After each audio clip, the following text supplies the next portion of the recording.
ಧಾರ್ಮಿಕ ಹಬ್ಬ ಹರಿದಿನಗಳ ಆಚರಣೆಯನ್ನ ರಾತ್ರಿ 11:30 ಒಳಗೆ ಮುಕ್ತಾಯಗೊಳಿಸುವಂತೆ ಪೊಲೀಸ್ ಇಲಾಖೆ ಮಾರ್ಗದರ್ಶಿ ಸುತ್ತೋಲೆ ಹೊರಡಿಸಿರುವುದಕ್ಕೆ ದಕ್ಷಿಣ ಕನ್ನಡ ಜಿಲ್ಲಾಭಿವೃದ್ಧಿ ಸಮನ್ವಯ ಮತ್ತು ದಿಶಾ ಸಮಿತಿ ಸಭೆಯಲ್ಲಿ ಶಾಸಕರು ವಿರೋಧವನ್ನು ವ್ಯಕ್ತಪಡಿಸಿದ್ದಾರೆ. ದಕ್ಷಿಣ ಕನ್ನಡ ಸಂಸದ ಕ್ಯಾಪ್ಟನ್ ಬ್ರಿಜೇಶ್ ಚೌಟ ಅಧ್ಯಕ್ಷತೆಯಲ್ಲಿ ಮಂಗಳೂರು ಜಿಲ್ಲಾ ಪಂಚಾಯಿತಿ ನೇತ್ರಾವತಿ ಸಭಾಂಗಣದಲ್ಲಿ ನಡೆದ ಸಭೆಯಲ್ಲಿ ಮಂಗಳೂರು ಉತ್ತರ ಶಾಸಕ ಡಾ ಭರತ್ ಶೆಟ್ಟಿ ವಿಷಯವನ್ನ ಪ್ರಸ್ತಾಪಿಸಿದ್ರು.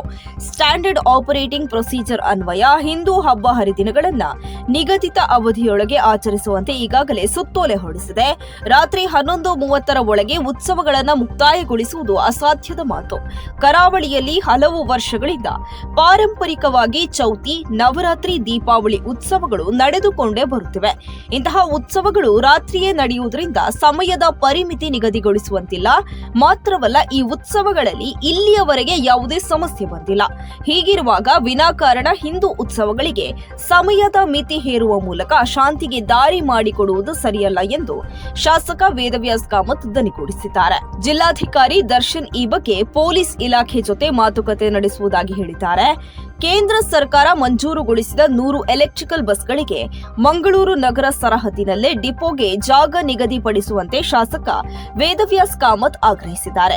ಲಭ್ಯ ಮಾಹಿತಿಯಂತೆ ಮುಡಿಪುವಿನಲ್ಲಿ ಈ ಬಸ್ಗಳಿಗೆ ಜಾಗ ಗುರುತಿಸಿದ್ರೆ ಅದು ಬಹಳ ದೂರ ಹಾಗೂ ಅನವಶ್ಯಕ ವೆಚ್ಚದಾಯಕ. ಹಾಗಾಗಿ ನಗರ ವ್ಯಾಪ್ತಿಯ ಕುಂಟಿಕಾನ ಅಥವಾ ಪಂಪ್ವೇಲ್ ಮತ್ತಿತರರ ಕಡೆಗಳಲ್ಲಿ ಜಾಗ ನಿಗದಿಪಡಿಸಬೇಕು ಎಂದು ಅವರು ಹೇಳಿದರು. ಈ ಕೆಎಸ್ಆರ್ಟಿಸಿ ಡಿಪೋ ಇದೆಲ್ಲ ರಿಪೇರಿ ಮಾಡೋದು, ಅದನ್ನ ಮುಡಿಪಿಗೂ ಹಾಕಿ ಈ 100 ಬಸ್ ಬ್ಯಾಟ್ರಿ ಕೊಡೋದನ್ನ ಇಲ್ಲಿ ಹಾಕಿ ಇಲ್ಲಿಗೆ ಅದು ಇಂಟರ್ನಲ್ಲಿ ನಾವು ಮಾಡ್ಕೋಬಹುದು. ಅದನ್ನೇ ಹೇಳ್ತಾರೆ ಸರ್. ನಾನು ಹೇಳೋದಾಗಿದೆ, ಇದನ್ನ ನೀವು ಆ ಬಸ್ಗಳಿಗೆ ಹಾಕಿದ್ರೆ ನಗರಕ್ಕೆ ಉಪಯೋಗ ಆಗುತ್ತೆ.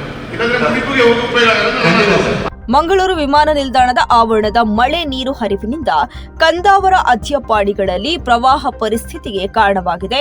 ಈ ಸಮಸ್ಯೆ ನಿವಾರಣೆಗೆ ಎನ್ಐಟಿಕೆ ತಜ್ಞರು ಅಧ್ಯಯನ ನಡೆಸಿ 15 ಅಂಶಗಳ ವರದಿ ನೀಡಿದ್ದಾರೆ. ಅದರಂತೆ ವಿಮಾನ ನಿಲ್ದಾಣ ಆವರಣದ ನೀರನ್ನ ರಾಜಕಾಲುವೆಗೆ ಜೋಡಿಸಿದರೆ ಸಮಸ್ಯೆ ಸುಲಭದಲ್ಲಿ ನಿವಾರಣೆಯಾಗುತ್ತದೆ ಎಂದು ಶಾಸಕ ಡಾ ಭರತ್ ಶೆಟ್ಟಿ ಪ್ರಸ್ತಾಪಿಸಿದರು.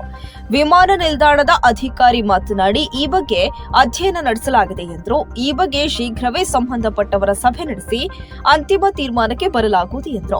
ಮಂಗಳೂರಿನ ಅಳಿವೆ ಬಾಗಿಲು ಬಳಿ ಡ್ರೆಡ್ಜಿಂಗ್ ನಡೆಸಲು ನಿರಂತರ 9 ಬಾರಿ ಟೆಂಡರ್ ಕರೆದರೂ ಯಾರೂ ಮುಂದೆ ಬಂದಿಲ್ಲ. ಇನ್ನು 10ನೇ ಬಾರಿ ಟೆಂಡರ್ ಕರೆಯಲಾಗುತ್ತಿದೆ ಎಂದು ಬಂದರೂ ಅಧಿಕಾರಿ ಮಾಹಿತಿ ನೀಡಿದರು. ಇದಲ್ಲದೆ ಲಕ್ಷದ್ವೀಪಕ್ಕೆ ಪ್ರಯಾಣಿಕ ಹಡಗು ಸಂಚಾರಕ್ಕೆ ಅನುಕೂಲವಾಗಲು ಮಂಗಳೂರಲ್ಲಿ ಜೆಟ್ಟಿ ನಿರ್ಮಾಣಕ್ಕೆ ಸಿಆರ್ಝೆಡ್ ಅನುಮತಿ ನೀಡಿದೆ. ಗುತ್ತಿಗೆ ಏಜೆನ್ಸಿ ಕೂಡ ಸಿದ್ಧವಾಗಿದೆ ಎಂದು ಹೇಳಿದರು. ಆಗ ಮಾತನಾಡಿದ ಶಾಸಕ ವೇದವ್ಯಾಸ್ ಕಾಮತ್, ಡ್ರೆಡ್ಜಿಂಗ್ ಮಾಡದೆ ಹಡಗು ಸಂಚಾರ ಸುಲಭವಲ್ಲ. ನೀರಿನ ಆಳದಲ್ಲಿ 7 ಮೀಟರ್ ಡ್ರೆಡ್ಜಿಂಗ್ಗೆ ಹಿಂದಿನ ಸರ್ಕಾರದ ಅವಧಿಯಲ್ಲಿ 29 ಕೋಟಿ ರೂಪಾಯಿ ಬಿಡುಗಡೆಗೊಂಡಿದ್ದು, ಇಲ್ಲಿನ ಕಂಪನಿಗಳು ಈ ಮೊತ್ತಕ್ಕೆ ಟೆಂಡರ್ ಹಾಕುತ್ತಿಲ್ಲ. ಮುಂಬೈ ಮತ್ತಿತರ ಕಡೆಗಳ ಕಂಪನಿಗಳು ಇಷ್ಟು ಸಣ್ಣ ಮೊತ್ತಕ್ಕೆ ಬರುವುದಿಲ್ಲ. ಡ್ರೆಡ್ಜಿಂಗ್ ನಡೆಸದೆ ಜೆಟ್ಟಿ ನಿರ್ಮಿಸಿ ಏನು ಪ್ರಯೋಜನ ಎಂದು ಪ್ರಶ್ನಿಸಿದರು.